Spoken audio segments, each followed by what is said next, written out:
Welcome to GrumpyMan's Reviews. Today we're reviewing the Thieye Dual Lens Dashcam Carbox 5R front camera 1080p Full HD with 170 degree field of view, the rear camera 720p with a 130 degree field of view, rear camera also IPX67, so you can mount it on the outside of your car if you want to. Sports up to a 32GB micro SD card which is included. I will leave a link in the description box below if you want to pick this up. Okay, just some information there. I'll just quickly show you around the box. You can pause the video if you want to, showing what's included. I will of course show you that. A bit more information about the front camera and then some specifications there. So you can pause the video there if you want. It's got your usual G sensor and motion detection. I've reviewed many dash cameras on my channel. You will find a link to them on a pop-up card, and it's pretty much included with all of them now. Okay, let me get everything out and I'll show you what's what. This is everything included inside of the Thieye dashcam. I do have some test footage of day and at night, but that's only of the front dash camera. I won't be using the rear dash camera. But anyway, you can see the paperwork there. I did, however, review a dash camera not so long ago. I think was it about a week or 2 weeks ago, and the setup to this is pretty much the same as that one. So you get a little booklet here, Dual Lens Dashcam Carbox 5R quick start guide. It's got some images there, then at the back there, and here it says if you want a detailed user manual, scan the QR code or go to that website and you can download it from there. This is the Carbox 5R because this company does make other dash cams as well. So you get a sticker, thank you card. You get two types of mount. So you get a suction mount to mount it onto your windscreen, and then you get the 3M tape one as well, so that would be on your dashboard if you want to mount that. 32 micro SD card, which is a Kingston branded one. It's quite good that. 2 screws, that is for the rear camera there, that would fit on there to mount it onto the back of your number plate. The rear camera itself there, as I mentioned before, 720p lens there, and them 4 little things are little LED lights. The wiring there, and that would fit on the back of, sorry, that would fit on the camera there. That little thing is there, it fit on there. And then you've got your full size to mini USB for transferring the data over to your computer, so you don't need to take the SD card out. The actual cable for the camera, so again the mini USB that would go on there, and then you've got this would go into a cigarette lighter. And the good thing is it does have a USB, so if you want to charge your phone you can still charge it, because the last dashcam I reviewed did not have this. So if you're using this in a cigarette lighter and you don't have an extra USB port in your car, well, many of the new cars have them now anyway, but if you don't, you can't charge your phone, but with this you can. So that's a good thing they've done there. Onto the main dashcam. It looks like a point and shoot camera. That's the first thing that caught my eye actually when I received the package and I opened it and I looked at that. I thought that looks nice, that.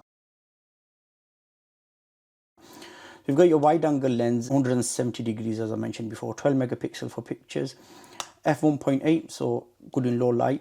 The camera does feel a good build quality. The dashcam does feel good. Speaker there, Thieye branding, 1080p Full HD. At the bottom, it's got a reset there, so if it does start glitching or running a bit slow, just reset it. Mic there, because of course it does record audio in as well. This side, SD card, your selection up, down, and then that's your selection button there. On this side, it's got your OK menu, and then you can lock the file as well. But this does have the G sensor, as I mentioned before, so if you are involved in an accident, it will lock that file from getting overwritten. It does have loop recording. You could go from 1, 3 and 5 minutes. It does have the parking mode as well, so if you get it hardwired into your car through the battery and stuff, if anyone comes near the car, it will start recording. As soon as they move away, it will go off, and that of course is your power on off button. At the top here, as I've mentioned before, that's where your rear camera would go. That's your mini USB port, and that thread there is for the actual mount, so you just screw them in like so. Let me get my power bank and I'll turn it on, and then I'll just run you through some of the menus. I've just powered it on with the power bank there. As soon as you turn it on, it starts recording, and to stop it, you just push OK. If you want to get it to start recording again, you push OK again, it will start recording. Let me just turn my light down a bit. I do apologize, the video will go a bit dark, but I want you to be able to see the screen. Here we go.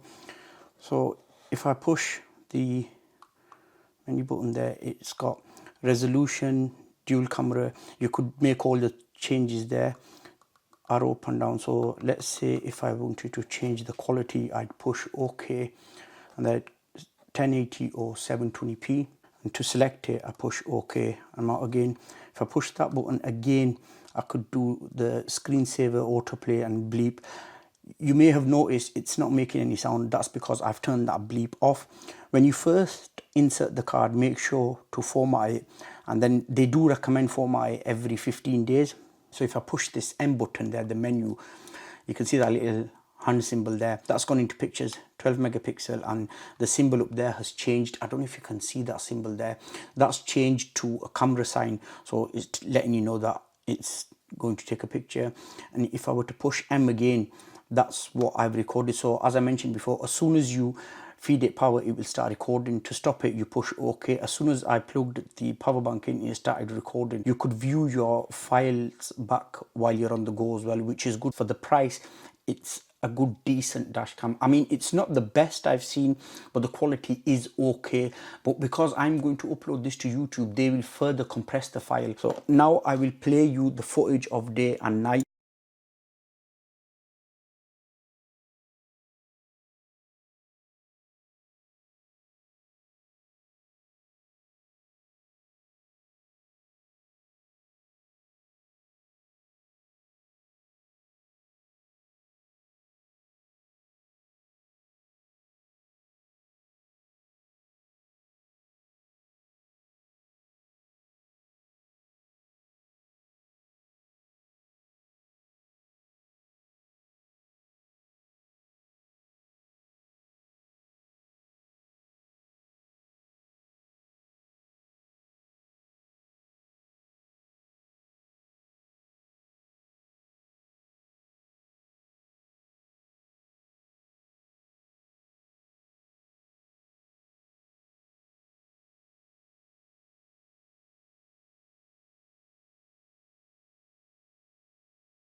That was a quick look around the camera there.